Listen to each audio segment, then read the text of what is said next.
Hello, I'm Tom from Little Munchkin Patch, and we're going to read The Squirrels Who Squabbled. One's higher than the other one. One is higher than the other one, you're absolutely right. I've got my little friend here who's going to help me read it, aren't you, Emily? Am I? Well, yeah. You're going to enjoy it. Okay. In a towering forest where summer had been, the cool air bit fresh, and the mosses grew green.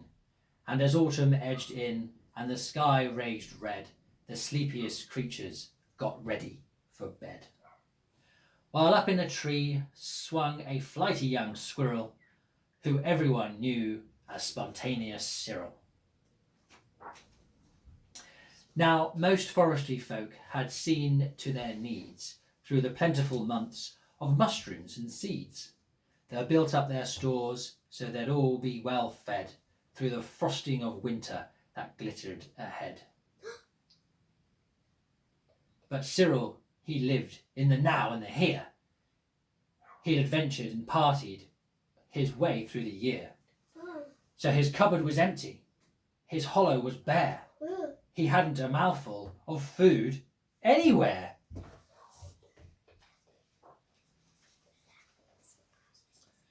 We'll read that book in a minute, sweetie, shall we? We just do one book at a time. Okay. But wait! What was that? Over there. Take a look. What was that? A single lone pine cone wedged in a nook. He squealed with delight, and for a very good reason, for inside were the very last nuts of the season. Can you do a squeal of delight? Very good. But Cyril wasn't alone. There were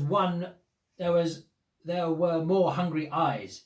Yes, plan ahead Bruce had his sights on the prize. Wait, were they brothers? I think they're friends. Well, they don't look like friends. They're because they keep squabbling. That's right. Should we see what happens? Yeah. Okay. Though he gathered a mountain of bounty hard fought, Bruce was convinced he was one pine cone short. I simply must have it, he wistfully cried, as he dreamt of the fresh, juicy pine nuts inside. Pine nuts. I know when pine cone has nuts in them. They do. Pine cones do have sort of nuts in them, yeah. They're not like classic nuts like your peanuts, but they do have, seedy kind of nuts, yeah. When all the munchkins come back, we've got a few pine cones in the garden. Maybe we should have a look. Should we have a look? They heard that. Pardon? They heard that. Yes, I'm hoping they did hear that. So there's, we can look at pine cones when they come back, because there's a few just out there. Look. Huh? Oh, I did not know that. Should we get back to the story? Okay. So as Cyril set off on his way to the ground, Bruce, he was also last pine cone bound. They sprinted and scurried with no time to gamble. They scratched at the bark in their scrambling scramble. Oh, no. But their panic and haste shook the tips of the spruce, and the pine cone it trembled, and then it came loose. How did it come loose? Well, had you been listening, you'd have found out. They were scrambling, and the tree wobbled, and it came loose from the branch. But then that's bad, isn't it? Look, it's falling down the donk, donk, donk, donk. Both squirrels gave chase at lightning pace. This was the start of a wild, nutty race. That is a bear. Oh yeah, look, there's a bear kind of hidden behind the trees there. Well spotted. I'd forgotten that was there. It's mine, shouted Cyril. No, mine, hollered Bruce. You don't stand a chance. Give up, it's no use. I'm hungry, cried Cyril. That cone is not yours. Stay back, shouted Bruce. This cone's for my stores. I wonder who it is. Who took it? Who got it? No, but there's another bear. How could he be sleeping already if he's going that way? I don't know. Should we read it and find out? It bonged over bushes. It flew through the air. It pinged on the nose of a slumbering bear. It bounced over boulders, then came to a... End. Bonk, bonk, bonk, bonk, No, bonk, the bear will be cross with them. That So would they'll be, run yeah. away. and came to a stop, I told you. then teetered and wobbled and quibbled and Jumped into the sea. plop. Both squirrels followed. Oh, the water was fast. Would they learn that they needed each other at last?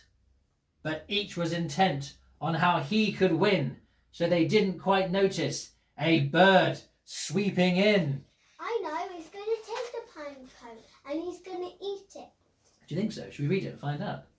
Cyril and Bruce, they watched in dismay as the cone disappeared up, and away.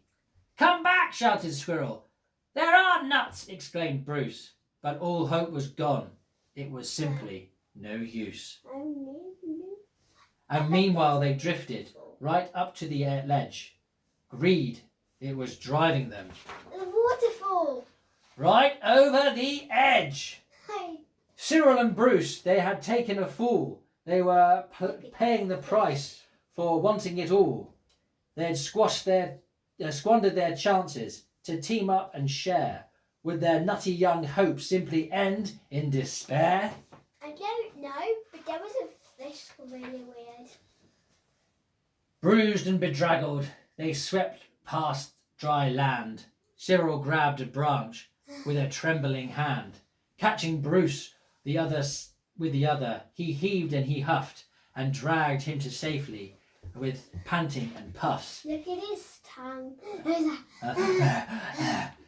They stared at the sky, quite lost in deep thought, until Bruce looked at Cyril and let out a snort. How silly we are, he proclaimed with a jingle. Jingle, jingle, jingle. How greedy I've been, spluttered Bruce with a jiggle. We shall change from today. May the squabbling cease. We should celebrate seeing we're both in one piece. Yes. From that day and forward, they made a great pair. They would gather together and found they could share. Have a big feast. That's right. Yes, Cyril and Bruce, they knew in the end the best thing to share is a laugh with your friend.